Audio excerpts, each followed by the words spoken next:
If you want to clear out, I'll let you clear. Otherwise, you're welcome to stay.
Mary, where is your water? Here, right.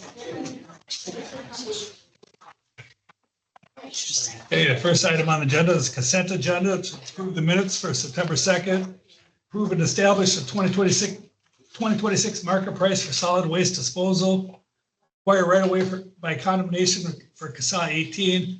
Approve opioid settlement with Elvagen, Amneal, Poctex, Hikma, Indivior, Mylan, Sun, and Zydus. Approve the proposed housing and redevelopment authority levy for the tax year 2026. Approve award contract for the remodel of third floor county attorney area, victim services and lower level. Approve the Purdue and Sackler opioid settlement. Can I get a motion? Move to approve the consent agenda. Second? All in favor, say aye. Aye. Opposed? Carries. All right, discussion decision items. Authorize issuance and award sale of general obligation bond series 2025A, funding the county's 2025 capital improvement plan projects, including solid waste projects. Fredo. Well, good evening, Commissioners. I'm here. My name is Wilfredo Roman Catara. I'm the County Chief Financial Officer. And with me, I have George Eilerson from Northland Securities, our municipal advisor. As you know, on a given year, we have a number of projects and equipment that the county, in order to continue to provide services in an effective and efficient way, needs to invest in our community by either construction of sites, purchase of new equipment, and so forth. So in order to do that, many times we use reserve usage, meaning saving from prior years. And other times we find more effective to use the sale of bonds. You know, it's like having a mortgage on your home. You buy a new home, you issue a mortgage in order to properly reside in that place. In this instance, we have found that allocating or through the number of years of the life of the asset, meaning an equipment or a project, is the most effective way to manage the cost for the community. So for that instance, on a given year, we update our capital improvement plan that looks 5 years out. And then after we have gone through a process of continuously review the projects and the equipment needs, we decide how much in actuality we're going to issue bonds. In this instance, in our most recent plan, we have planned for 2025 to issue bonds in an amount closer to $50 million. After further review and making some decisions at the guidance of the board, we have decided to pare that number down to close to $21.5 million. In front of you today, you have the sale of bonds, and George is going to come and speak to that. He's going to speak about the rating process and what happens with the sale of the bonds and so forth. So appreciate if George come forward, and then you can ask all the questions you may have regarding to the sale. George.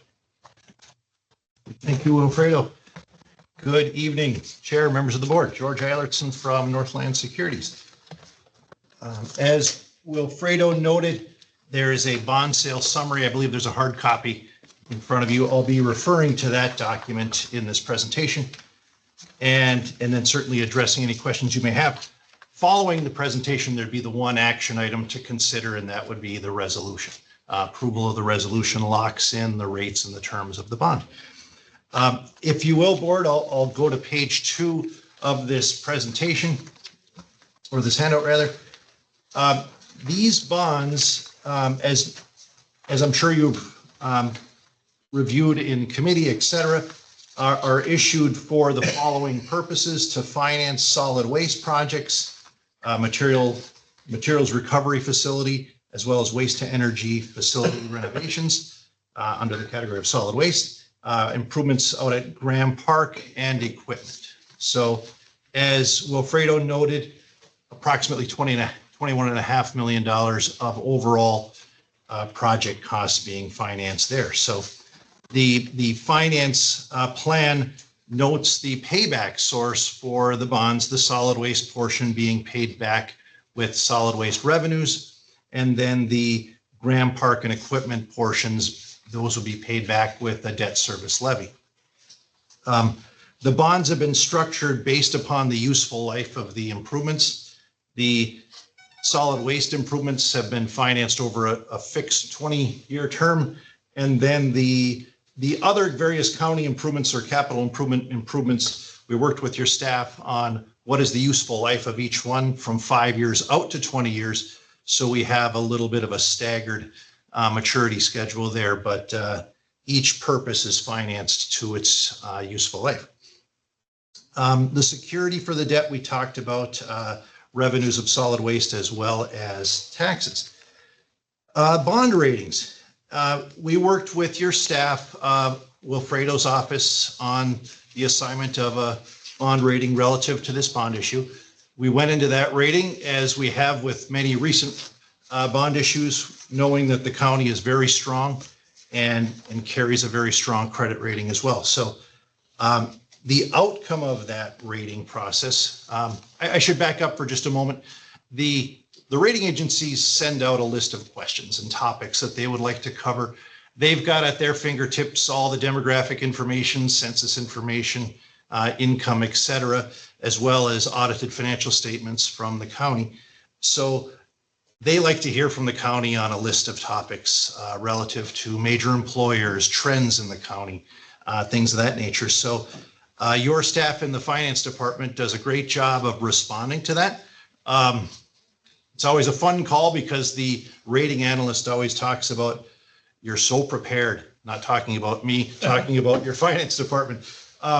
Wilfredo and his group do a great job of responding to the questions, makes the rating call very straightforward because they've got all those questions answered in a very defined fashion. So the rating process went very well. The outcome was an assignment or affirmation rather of your existing rating, which is AAA. Of course, that's the highest rating you can achieve on general obligation debt.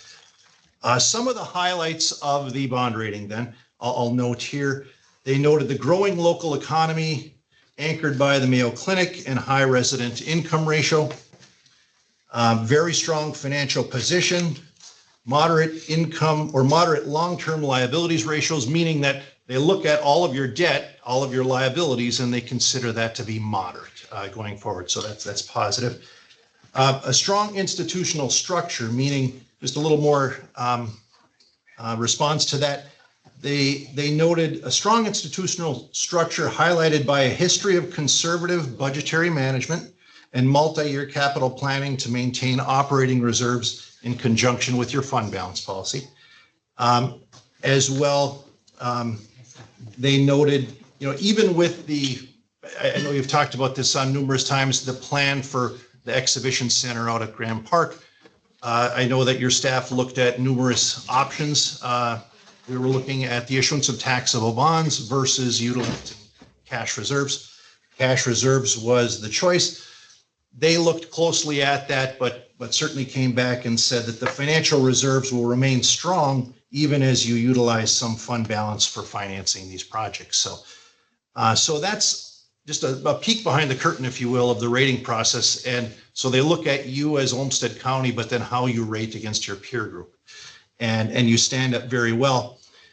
I believe you've heard this recently, but nationwide, a total of 111 counties of the over 3,000 counties are rated AAA.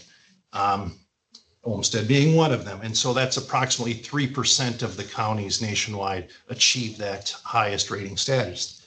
So congratulations there. Which then brings up when we bring a bond issue to market for a very high rated credit, we get a lot of interest. And so that's the next part of the presentation is about the results. We received a total of 15 financing bids. And board, if you turn the next page, at the top, it would say Exhibit A, bid tab. And the next page and a third, if you will, are the 15 bids that we received, with Raymond James and Associates providing the low bid. We based the low bid on the far right-hand column, which is true interest cost. And certainly note the closeness of all the bids, 3.68% to 3.69%. And a number of bids right on top of that as well. So just a side note, Raymond James purchased your 2023 bonds and your 2024 bonds. So they like Olmsted County.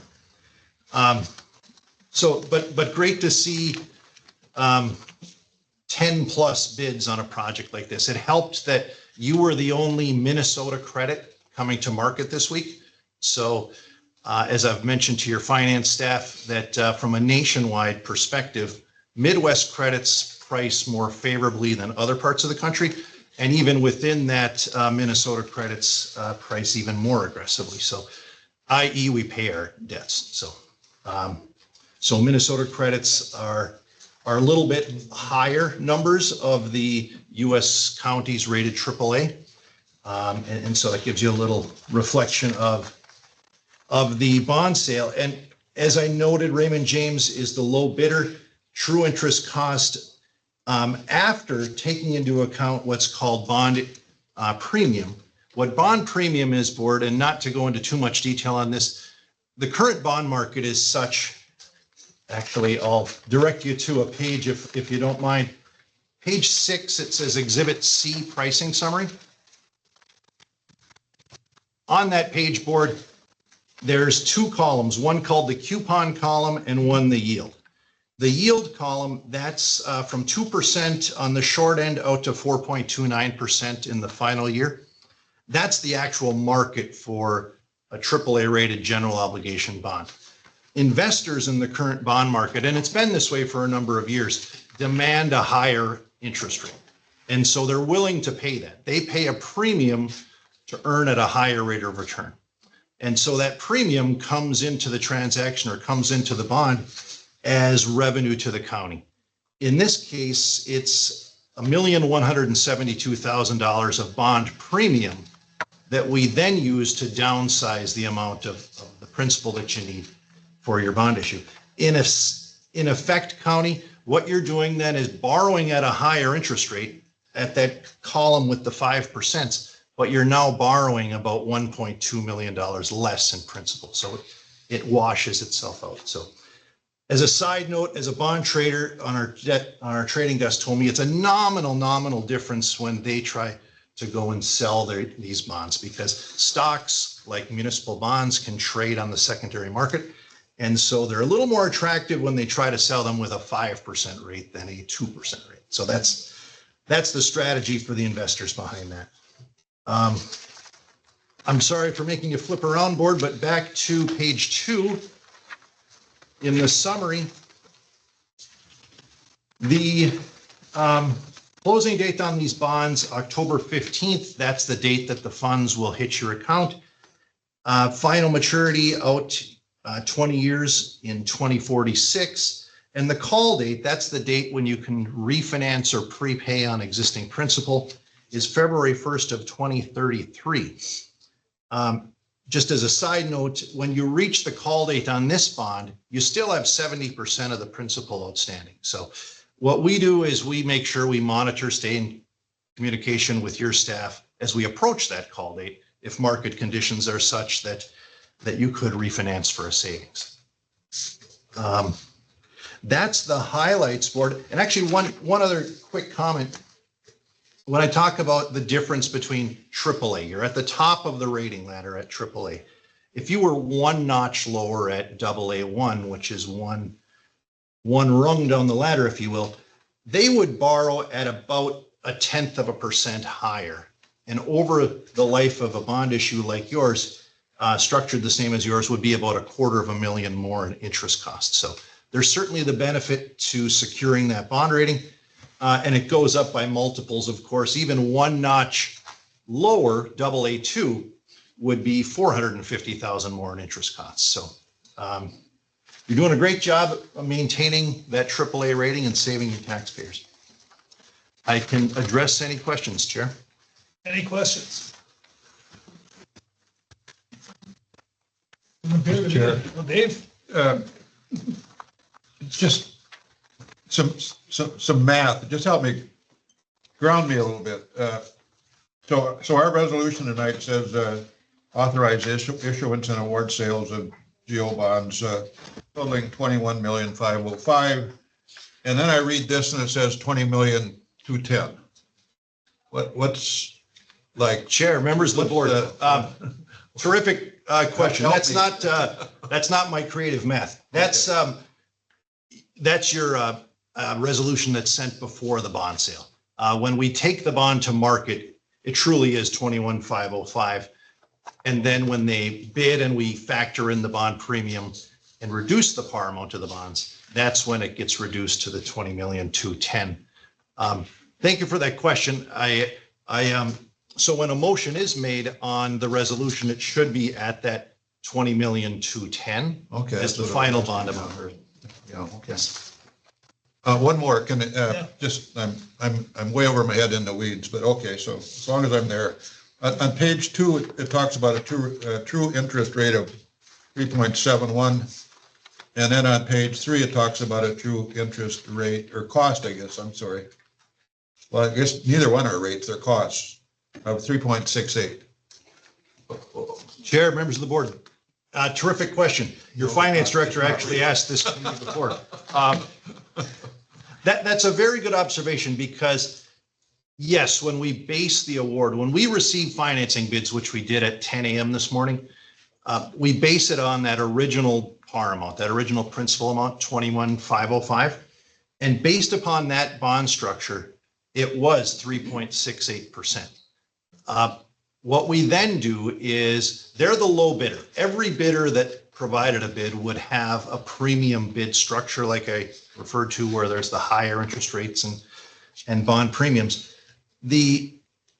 After we take into account the bond premium and downsizing of the bonds, nearly 100% of the time, there's a slight adjustment in the true interest cost and it goes up like a 0.01 or 0.02%. So great observation. They're still the low bidder. It's just a slightly different true interest cost thing.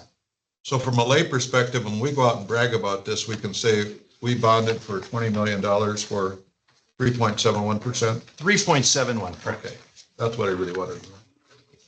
Thanks. Sure. Any further questions? Okay, I'll entertain a motion.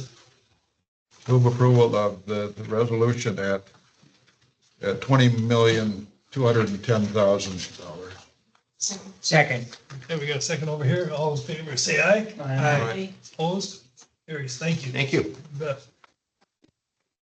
All right, next up, adopt the proposed property tax levy for 2026. Fredo? That'll be me again. Yes. So I know you've been with us in this journey of the budget process. Internal staff have been working on it since early April in a number of things. Then later in the summer, we started with board retreats. We have capital improvement plan. The work begins with that internally before we get to this really fun section of budget formulation. We had another board retreat back in July. We share with you year-end estimates. We share with you the capital improvement plan at that point in time. How are we doing with our general long-term debt and how much we'll be adding if these plans comes to fruition, the 5-year capital improvement plan. We had conversation with appropriation agencies as they request funding from the county. And then internally, we made some base budget adjustments, identifying things that need to go up or down, depending on the level of need within the organization, as well as cost of living allowances and things of that nature. Then we have the departments share with us the different requests they need in order to fulfill the following fiscal year needs for the community. And then through that process, the administrator, the deputy administrators, and finance work in developing recommendations to you, the board. If you have seen in the past day and a half during your budget workshop, and then tonight, the culmination of that process is establishing the maximum levy, which, as you will see in the next slide, will be the 6.8% for 2026. Moving forward into the later quarter of the year, we have another board retreat. We will come back with another estimate of year-end results to identify any additional changes that happened since the one we shared with you in July. We'll have the truth in taxation meeting. And then finally, you will approve the final budget and the capital improvement plan for years 2026 to 2030. So just remembering that this is a journey. It takes a lot of effort. It takes a lot of conversations, and just trying to recap that process briefly here with you and community members who might be interested in that process. And then finally, what we're asking for you is to approve that resolution authorizing the preliminary 2026 proposed property tax levy of $141,713,639, which reflects an increase of $9,022,966, or 6.8%, compared to the 2025 adopted property tax levy of $132,690,633. That's a lot of numbers to say in public. And then we have, obviously, as I mentioned before, we have that truth in taxation meeting in December 4th. That's a Thursday meeting. It's an evening meeting. And then for people who are listening and getting ready to hear more about our budget, that's the day they would like to come and see that. And then finally, we'll have our final adopted budget for 2026 will be approved on Tuesday, December 16th. So again, today is just the maximum. Obviously, you can, as the month progresses between now and Tuesday, December the 16th, you can reduce, but you cannot increase it. So again, in conclusion, we are recommending to you, the board, to have a preliminary maximum levy of 6.8% as it represents from 2025. Any questions? Dave, none? Mr. Chair, I would thus then move, and per page 47 of our request for action, to approve the proposed, and I think we should in that language say maximum 2026 property tax levy rather at $141,713,639, a $9,022,996.14. No. Oh, okay. Include those numbers in the resolution per the language of this, except to add a proposed maximum property tax increase, Which represents 6.8%. which represents 6.8%. Okay. Second. All right, we got a motion, second, any discussion? All in favor, say aye. Aye. Opposed? Carries. Thank you. Thank you. All right. We're already to board and committee reports. Greg, let's start with you. I have no report, thank you. Sure, Laurel, No report. Dave, Maybe I'll just report on the last week's NACO Environment, Energy and Land Use Committee meeting. Interesting, we have a new chair. He's out of Loudoun County, Virginia. They are very, very amazingly heavy on data centers. In fact, either Virginia has 200 data centers or Loudoun County. I'm not exactly sure of that, but in any event, our chair, Mike Turner, is very involved in data centers, and he has committed that in so far as his chairmanship is concerned, with respect to this committee this year, we're going to learn a lot about data centers. He's going to have 8 of the 10 meetings on data centers. And his thought is to, if you will, try to make committee members as much of if you will, a community expert as he possibly can on data centers, believing that they will revolutionize the country going forward. They're going to be prominent within our landscapes, and we as county commissioners need to know a lot about them. And then he would go so far as to suggest legislatively that counties across America pursue with their state legislators some autonomy with respect to how they deal with these at a local level from the standpoint of planning and zoning and so forth. And in other words, don't let the state legislature get too far ahead of preempting the county on decisions which at least he felt, based on, again, 200 data centers already in his, I think, jurisdiction, that counties ought to have major authority on these and how they get placed and how they run. So very, frankly, very interesting. I suspect we're going to learn a lot. Thank you. Nothing to report? Right, no report. So, So I'll just say a few things regarding an opportunity 4 of us had last week to attend the Association of Minnesota Counties Fall Policy Conference. Commissioner Wright, Commissioner Sinjum, Commissioner Mueller, and I attended that. It's always just a tremendous opportunity to be in the room with commissioners and staff from all around the state. We see our commonalities. You can imagine that SNAP and Medicaid was discussed extensively. We talk about our frustrations, we talk about our common issues, and it's just a great time to share knowledge and make connections, et cetera. What was really telling to me in the general session on the second morning, there were 2 panels, and Olmsted County was represented on both the speakers. That's very apparent to me, and in many conversations, that Olmsted County they're leading initiatives, they're a respected voice in many, many conversations. And it's something that I've mentioned before in this forum, but continue to be very proud of the work that we do, the leadership that staff has on many, many topics, and just continuing to move the needle, engage in new thoughts and creative processes, just to continually raise the bar across the many, many programs that we put forth. And it's clear that you're respected by your colleagues all around the state. So it was a great opportunity. We'll follow up now with our fall policy meetings, and then the annual meeting in December with AMC. it's nice to hear. Okay, I have no report. I was in with a short quote from Peter Drucker, business writer and consultant.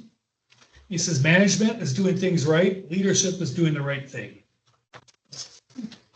Travis. Before you adjourn real quick, I just wanted to mention, because it came up during public comment tonight, we knew this issue existed in regards to the property tax statements and the physical address, and that has been resolved. So it's been fixed somewhere between August the 3rd and today. But just to acknowledge that we heard some feedback about that, and it was absolutely right. It's been fixed. So. Right. All right, I'll entertain a motion to adjourn. Move to adjourn. Second. Okay, we're adjourned. Thank you.